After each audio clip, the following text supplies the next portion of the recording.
एक नगर की राजा को पता चलता है कि उसके नगर में एक बहुत ही ज्ञानी और बुद्धिमान संत आए हुए हैं और वह संत नगर के बाहर में एक झोपड़ी बनाकर वहाँ पर रहते हैं। और कोई भी आदमी अपना समस्या लेकर जब उनके पास जाता है तो वह क्षण भर में उसका समाधान बता देते हैं।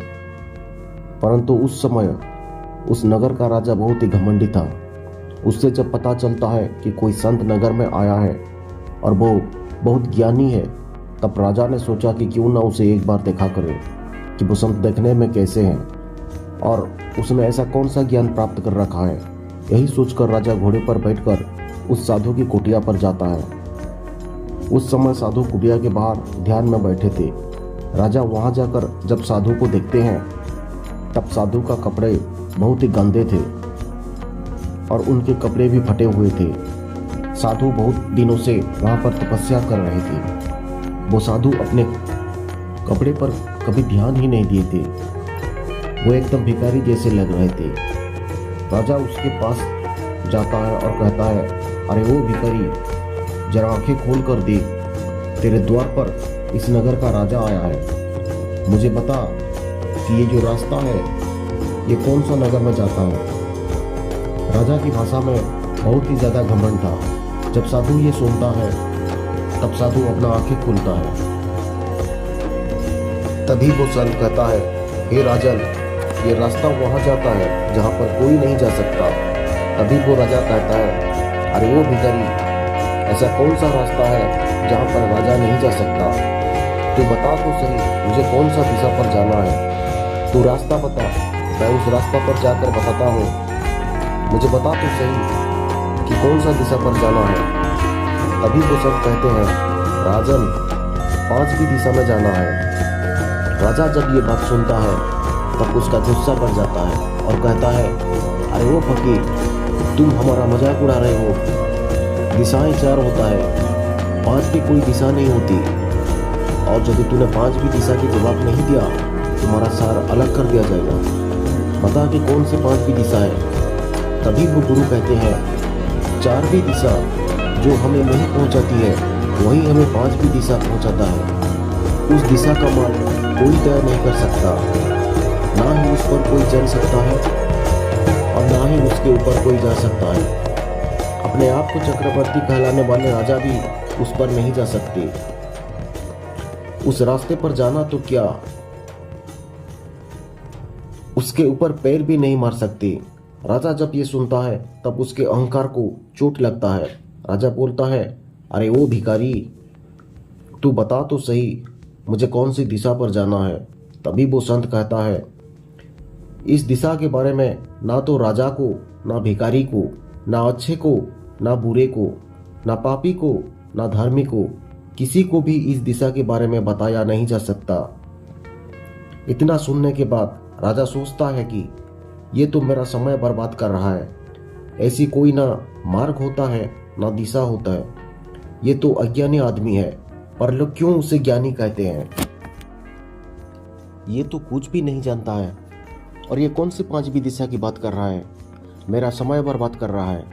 ये सोचकर राजा को गुस्सा आ जाता है और अपना तलवार निकलकर उसे मृत्यु दंड देने का सोचता है। राजा अपने सिपाही को कहता है कि इस भिखारी को पकड़कर हमारे दरबार में ले आओ, वहीं पर उसका फैसला करेंगे। उसके बाद सैनिक उस साधु को पकड़कर अपने दरबार में ले आते हैं और राजा अपने दरबार में ये बोलता है कि उसने हमारा मजाक उड़ाया है और हमारा समय बर्बाद किया है, इसीलिए उसका सर अलग कर दो। गुरु को मौत की सजा मिल चुकी थी। सिपाही उन्हें पकड़कर सर अलग करने वाले ही थे, तब वो साधु जोर जोर से हंसने लगा। उसको हंसता देख राजा ने आश्चर्य में पड़ गया। राजा सोचने लगा, उसे मौत की सजा हो चुकी है, परंतु ये हंस क्यों रहा है। तभी राजा उसके पास आकर बोलता है, तुझे मौत की सजा दी गई है, अभी तेरा सर अलग कर दिया जाएगा, परंतु अभी भी तू हंस रहा है। क्या तुझे मृत्यु से डर नहीं लगता। तभी वो गुरु कहते हैं, राजा, मैंने तुझे कहा था ना कि उस 5वीं दिशा में कोई राजा नहीं जा सकता, इसलिए तुम भी उस दिशा में नहीं जा सकती। और मृत्यु कोई श्राप नहीं है, मृत्यु तो एक वरदान है और वो वरदान ही मुझे मिल रहा है।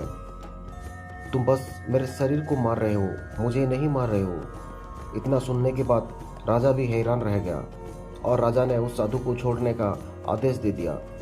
साधु को छोड़ने के बाद राजा ने उस साधु से पूछता है कि कृपया करके आप मुझे इस 5वीं दिशा के बारे में बताइए। आपकी बातें मुझे रहस्यमय लग रही है। उसके बाद वो गुरु कहते हैं, मैं तुझे 5वीं दिशा के बारे में बताऊंगा, लेकिन उससे पहले तुम मेरे सवालों का जवाब दो।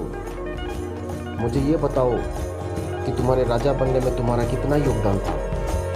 राजा ने जवाब दिया कि मेरे राजा बनने में मेरा पूरा योगदान है। मैं अपनी ताकत और काबिलियत पर राजा बना हूँ। मैंने राजा बनने में बहुत मेहनत की है। मैंने रात दिन एक कर दी, तब जाकर मैं सम्राट बना हूँ। तभी वो गुरु कहते हैं, यदि तुझे 5वीं दिशा के बारे में जानना है तो तुझे मेरे साथ चलना होगा। गुरु उस राजा को लेकर एक मार्ग पर चलते हैं। मार्ग पर जाते जाते उनको एक भिखारी नजर आता है।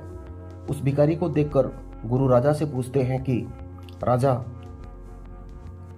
मुझे एक बात बताओ कि उस भिखारी को देखकर मुझे ये बताओ कि उसका भिखारी बनने में उसका कितना बड़ा योगदान है।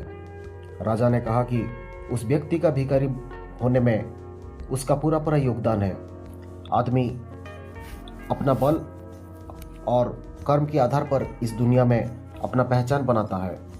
इस भिखारी ने कोई कर्म नहीं किया है, इसीलिए ये भिखारी बना हुआ है। इसका पूरा योगदान है इसका भिखारी बनने में। तभी वो गुरुदेव उस भिखारी से पूछते हैं कि मेरे भाई, मुझे एक बात बताओ, तुम भिखारी क्यों बन गई? तुम राजा क्यों नहीं बन पाई? तुम बड़े सम्राट क्यों नहीं बन पाई?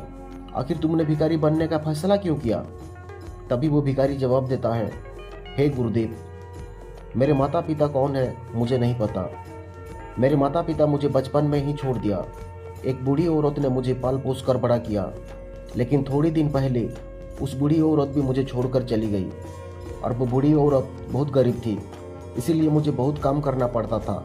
और जब मुझे काम नहीं मिलता था तो मुझे भीख मांगकर चलना पड़ता था। आज भी मैं अपना पेट पालने के लिए भीख मांगता हूँ। मैंने काम कर कर के बहुत सारा पैसा कमाया, बहुत सारा धन भी मेरे पास था, लेकिन एक बार मैं बीमार पड़ गई और बीमारी का इलाज कराते कराते मेरा सारा पैसा खत्म हो गया।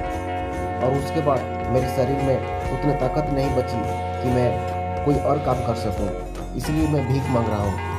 जिंदा रहने के लिए खाना तो पड़ता है, और खाना कहाँ से लाएंगे, इसलिए भीख मांगना पड़ता है। तभी वो गुरुदेव उस राजा को कहते हैं कि राजा, मुझे एक बात बताओ, उस भिखारी की परिस्थितियाँ अगर तुम्हें मिल जाती तो तुम क्या सम्राट बन पाते? क्या तुम राजा बन पाते? और यदि इस भिखारी को आपकी जैसी परिस्थितियाँ मिल जाती, वो अगर सम्राट के घर जन्म लेता तो क्या ये भिखारी बनता? और क्या राजा के घर में जन्म लेना क्या आपने चुना था? क्या आप जानबूझकर राजा के घर में जन्म लिया तभी आप राजा बन पाए? क्या उस गरीब माता पिता के घर जन्म लेना उस भिखारी ने चुना था? क्या उसने अपनी मर्जी से अपने माता पिता का चुनाव किया था? सच्चाई तो ये है राजन कि आपका राजा होने में आपका कोई योगदान नहीं है, ना ही इस आदमी का अपने भिखारी होने में कोई योगदान है। इस दुनिया में जो कोई भी अपना वो होने में उसका कोई योगदान नहीं। परिस्थिति, वातावरण और जन्म का स्थान ये तय करता है कि आप क्या होंगे। तुम जरा सोचकर मुझे बताओ कि तुम्हारा राजा होने में तुम्हारा क्या योगदान है। तभी वो राजा कहता है, गुरुदेव, कर्म भी तो कोई चीज होती है। कर्म किसी भी परिस्थिति को बदल सकती है। तभी वो गुरुदेव कहते हैं, कर्म भी परिस्थिति के अधीन होते हैं। तुम मुझे एक बात बताओ, तुम कर्म का क्या चीज देखकर करते हो? परिस्थिति के अधीन रहकर तुम कर्म करते हो, स्वतंत्र रूप से तुम कर्म नहीं कर सकते। तुम्हें कर्म के बंधन में बांधना पड़ता है। परिस्थितियां ही तुम्हें इस बंधन में बांध देती है। जरा सोचो, एक भूखा आदमी चोरी भी कर सकता है। भूख की परिस्थिति में परिस्थिति उसे चोर भी बना देती है, और इस तरह परिस्थिति एक राजा को भिखारी भी बना सकती है। हमारे हाथ में कुछ भी नहीं होता, सब कुछ परिस्थिति के हाथ में होता है।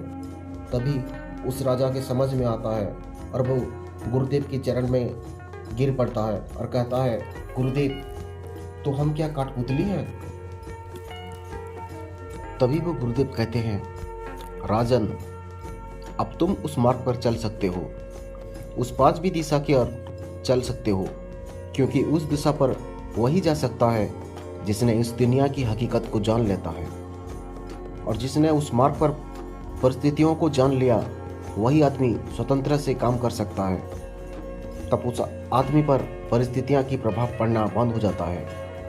तभी वो राजा कहता है, गुरुदेव आप मुझे उस दिशाएं बताइए, उस मार्ग बताइए जिन पर मुझे चलना है। तब गुरुदेव कहते हैं, हे राजन वो दिशा बाहर नहीं है, तुम्हारे अंदर है। बाहर में दिशा नहीं है, तुम्हारे भीतर ही वो दिशा है। वो मार्ग भी तुम्हारे अंदर ही है। तुम्हारे भीतर की दिशा, तुम्हारे भीतर की मार्ग पर हर कोई नहीं चल सकता, उस पर सिर्फ तुम स्वयं चल सकते हो, और उस मार्ग पर सिर्फ वही चल पाया है जो इस दुनिया को समझ लिया है। वही इस दिशा पर और वही उस मार्ग पर चल सकता है। ये मार्ग तुम्हें सत्य से परिचित करवाएगा, तुम्हें तुम्हारी खुद की पहचान कराएगा, तुम्हें अज्ञानता से बाहर निकालेगा। तभी वो राजा कहते हैं, गुरुदेव मैंने बहुत सारे शास्त्र पढ़े हैं, बहुत सारे वेद पढ़े, मुझे बहुत चीज़ों का ज्ञान है, लेकिन मैं समझ नहीं पा रहा हूँ कि मुझे मेरे भीतर कौन सा ज्ञान मिलेगा। तभी वो गुरुदेव कहते हैं, मुझे ये बताओ कि तुम्हारे ज्ञान में क्या कोई अनुभव है, या फिर तुमने खाली लिख और पढ़ी चीज़ों को याद की है। मुझे तुम्हारे ज्ञान के संबंध में कोई अच्छी चीज़ बताओ, अच्छी बात बताओ। मुझे तुम ये बताओ कि तुम कौन हो। तभी वो राजा कहते हैं, मैं परम ब्रह्म हूँ, उसी का रूप मेरे अंदर समाया हुआ है। मेरे अंदर एक आत्मा है और वो परमात्मा से जुड़ी हुई है। अपना शरीर बदलती रहती है। हम मरते हैं तो हमारी शरीर मरता है, हमारी आत्मा कभी नहीं मरती। आत्मा तो अमर है, बस वो अपना शरीर बदलती रहती है। वो आत्मा तो अनंत और अनादि है। तभी गुरु ने कहा कि उत्तर कौन दे रहा है? यदि ये उत्तर तुम खुद दे रहे हो तो तुम एक ज्ञानी हो, तुम आत्मज्ञानी हो। और यदि ये उत्तर किसी और ने दिया है और तुम दोहरा रहे हो तो तुम्हें कुछ भी नहीं पता, तुम एक अज्ञानी हो। भीतर की तुम जब यात्रा करोगे, इसी अज्ञान को भी भीतर की यात्रा दूर करती है। पहला ज्ञान राजन यही होता है कि मुझे कुछ भी नहीं पता। अब मुझे तुम बताओ, क्या तुम्हें कुछ पता है? राजा ने कहा, आप सही कह रहे हो। जब मैं उसके बारे में सोच रहा हूँ तो मैं अपने आप पर ज्ञानी महसूस कर रहा हूँ। मुझे मेरी खुद की कोई अनुभव ही नहीं हुए। वो राजा उस गुरु का शरण में चला गया और भीतर का उस दिशा और मार्ग का खोज करने लगा। हमारे जीवन के साथ दुख और परेशानियां आती ही रहती हैं। हमारे साथ बहुत कुछ होता रहता है, लेकिन ये खास बात जो हमेशा हमारे साथ होती है, कुछ भी स्थायी नहीं है। चाहे वो बड़े से बड़ा दुख हो या सुख, थोड़े दिन बाद सब खत्म हो जाता है। परिस्थितियों के हिसाब से सब बदल जाती है। यदि हम गहरे ध्यान करते हैं तो हमें इस चीज़ का पता चलता है कि हम कुछ भी नहीं कर सकते। ये जो कुछ हो रहा है ये परिस्थिति के हिसाब से हो रहा है। हम बस माध्यम बन रहे हैं उस चीज़ का और उसका होने का, लेकिन फिर भी उसका मतलब ये नहीं होता है कि हम सब छोड़ छाड़ के जाएं, क्योंकि ये परिस्थिति हमारे लिए ही बनी हुई है ताकि हम इस परिस्थिति में अपनी कर्म कर सकें। इसलिए हमें इंद्र की यात्रा करके हमारे कर्म की मार्ग को समझना होगा। उसके बाद ही हम स्वतंत्र रूप से कर्म कर सकते हैं।